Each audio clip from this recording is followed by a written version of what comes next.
لا تنسوا الاعجاب بالفيديو والاشتراك في القناة. Today, Guardiola reminding us just how strong this squad is with new recruits like Real Aït-Nouri. أمام ويحاول أن يصل لمرمى الهلال، يتقدم بينما المحاولات من جانب الكرة وعادت للسيتي على الجهة اليسرى. مر دوكو ولعب كرة وياسين بول للتغطية، والسيتي يبحث عن وخطير بونو. تمريرة وصلت في هذا المكان حلوة وفرصة خطيرة أمام المرمى، وهدف أول هدف أول خطيرين داخل المنطقة.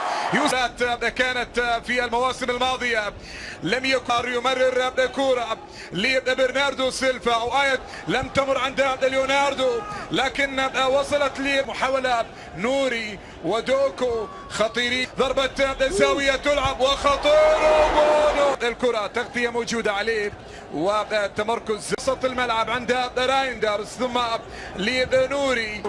لو مر امالكم في هذه الكرة، لكن اول نوري خطير نوري عند الكرة وامام